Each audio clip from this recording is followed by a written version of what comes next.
कई लोग होते हैं जो किसी भी स्टॉक में बिना सोचे समझे पैसे लगा देते हैं, जिससे उनकी जेब खाली हो जाती है। इस वीडियो में मैं आपको स्टॉक्स के उन रेड फ्लैग्स के बारे में बताऊंगा जो अगर आपको किसी स्टॉक में दिखें तो उस स्टॉक में आप बिल्कुल भी पैसा इन्वेस्ट मत करना। इस वीडियो को लास्ट तक जरूर देखना क्योंकि वीडियो बहुत इंपॉर्टेंट होने वाली है।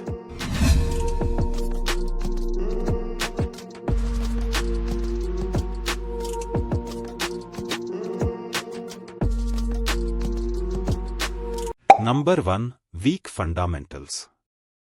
दोस्तों, कभी किसी वीक फंडामेंटल वाली कंपनी में पैसा न लगाएं क्योंकि स्टॉक का प्राइस चाहे जितना भी हो, अगर उसके फंडामेंटल्स वीक होंगे तो वह स्टॉक कभी ना कभी अपने शेयर होल्डर्स को नुकसान पहुंचाएगा।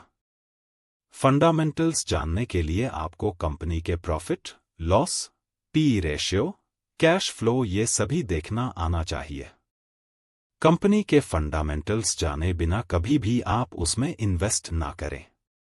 ऐसी बहुत सी वेबसाइट्स हैं जिनमें आप किसी भी कंपनी के फंडामेंटल्स देख सकते हैं, वह भी बहुत आसानी से।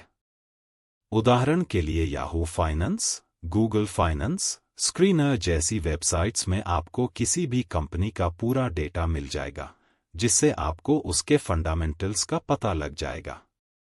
Number 2, declining financial performance.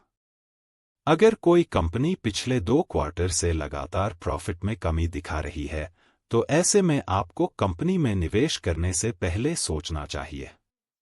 अगर कंपनी स्टेबल है और किसी अन्य कारण जैसे मार्केट में मंदी या किसी और कंपनी को खरीदने से उसके 1-2 क्वार्टर के प्रॉफिट में कमी आई है, तो घबराने वाली कोई बात नहीं है।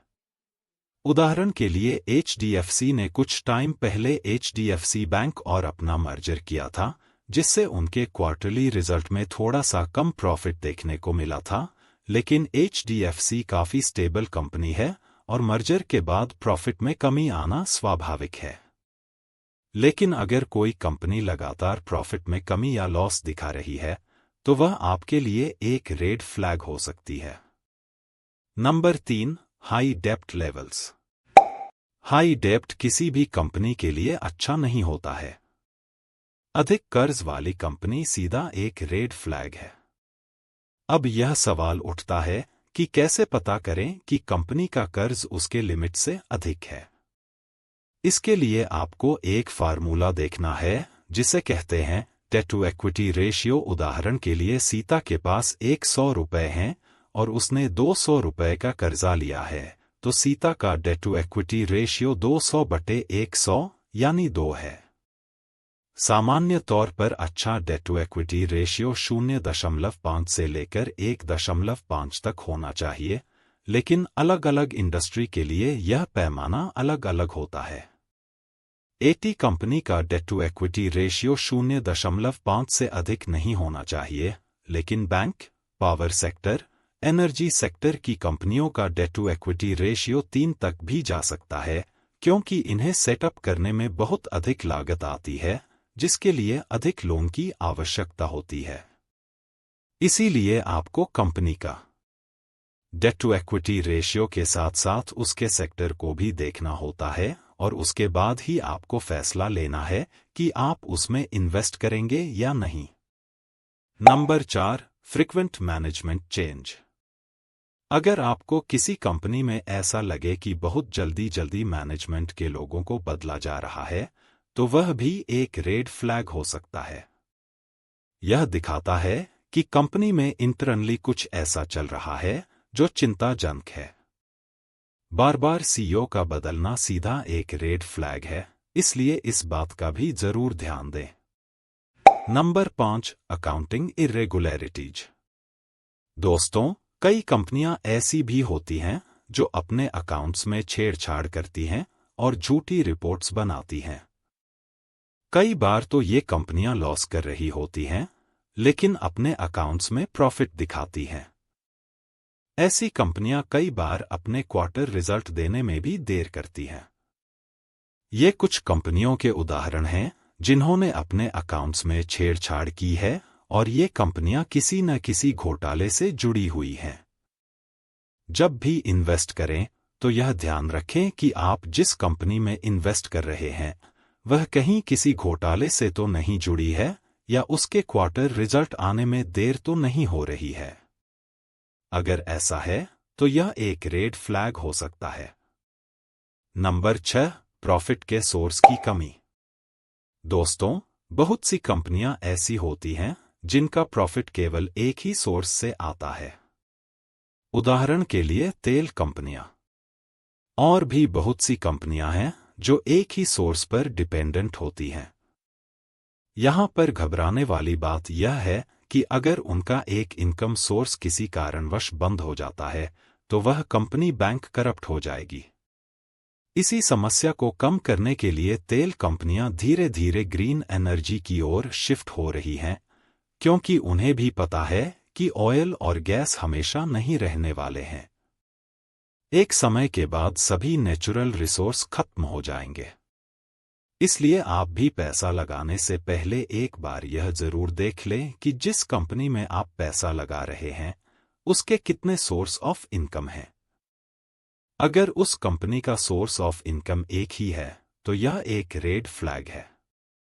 नंबर 7, लीगल और रेगुलेटरी इश्यूज।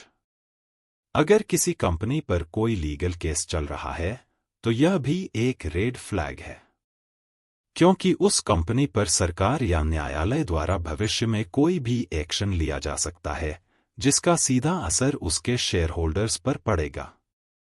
इसलिए कभी भी उन कंपनियों में पैसा न लगाएं जो कोर्ट कचहरी के चक्कर में फंसी हुई हैं। Number 8, trading stocks. जो स्टॉक्स सोशल मीडिया या टीवी पर हर किसी की जुबान पर रहते हैं उन स्टॉक्स से सावधान रहना चाहिए, क्योंकि इन स्टॉक्स को जानबूझकर प्रमोट किया जाता है ताकि इनमें पंप और डंप किया जा सके। मैं एक उदाहरण देता हूं। 2021 के टाइम पर IRCTC का शेयर लगभग 11,000 रुपए के करीब पहुंच गया था। उस समय IRCTC हर किसी की जुबान पर था और सबको लग रहा था कि यह शेयर अभी और ऊपर जाएगा, लेकिन उसके बाद वह शेयर अचानक से गिर गया। इसमें प्रमोटर्स ने पंप और डंप स्कीम चलाई थी, जिसके लिए उन्होंने सोशल मीडिया और टीवी का सहारा लिया था। इसलिए मैं कहता हूं कि सोशल मीडिया की हर सलाह मत माने और उन स्टॉक्स से दूर रहें जो हर किसी की जुबान पर हैं। बहुत कम सोशल मीडिया क्रिएटर्स ऐसे हैं जो जेन्युइनली कंटेंट बनाते हैं। आपको ऐसे झोलाछाप सोशल मीडिया क्रिएटर्स से भी दूर रहना चाहिए, खास तौर पर इंस्टाग्राम पर ऐसे भरे पड़े हैं। Number 9, penny stocks. आपने ऐसे स्टॉक्स देखे होंगे जिनकी कीमत बहुत कम होती है। आपको लगता होगा कि यह स्टॉक्स हमें बहुत अच्छी कीमत पर मिल रहे हैं और भविष्य में यह बहुत अच्छी ग्रोथ दिखाएंगे। जब भी कोई पेनी स्टॉक खरीदता है तो उसे लगता है कि यह स्टॉक 10 रुपए से सीधा 100 रुपए जाएगा। शुरुआत में मुझे भी ऐसा ही लगता था, लेकिन जैसे जैसे आपको अनुभव होता है वैसे वैसे आपको स्टॉक मार्केट की हकीकत नजर आती है। दोस्तों, 95% पेनी स्टॉक्स कभी भी अच्छी ग्रोथ नहीं दे पाते हैं। अगर ऐसा होता कि पेनी स्टॉक्स अच्छी ग्रोथ देते हैं तो आपको क्या लगता है बड़े बड़े हेज फंड्स और स्मार्ट मनी उन स्टॉक्स को खरीदते नहीं? अगर वह स्टॉक सच में इतना वैल्यूएबल होता तो उसकी कीमत 5 रुपए या 10 रुपए नहीं होती। अगर आपको कभी पेनी स्टॉक्स खरीदने की जरूरत पड़ती है तो आप उनमें उतना ही पैसा लगाएं जितना आप खोने के लिए तैयार हैं। दोस्तों, यह थे कुछ रेड फ्लैग जो आपको किसी कंपनी में दिखे तो आप उनमें इन्वेस्ट ना करें, क्योंकि ऐसी कंपनियों में इन्वेस्टमेंट करने से आपकी जेब खाली हो सकती है। इसीलिए सोच समझकर अपना पैसा लगे और ऐसी नॉलेज और स्टॉक मार्केट से जुड़ी वीडियो के लिए हमारे चैनल को ज़रूर सब्सक्राइब करें। इसके अलावा हम इंस्टाग्राम और टेलीग्राम पर भी ट्रेडिंग से रिलेटेड कंटेंट डालते रहते हैं जो आपके लिए बहुत वैल्यूएबल हो सकता है। अगर आप नहीं चाहते हैं कि आप उनको मिस करें तो हमारे टेलीग्राम और इंस्टाग्राम चैनल को भी ज़रूर ज्वाइन करें। लिंक डिस्क्रिप्शन में दिया गया है। इसके अलावा इस वीडियो को दोस्तों के साथ जरूर शेयर करें।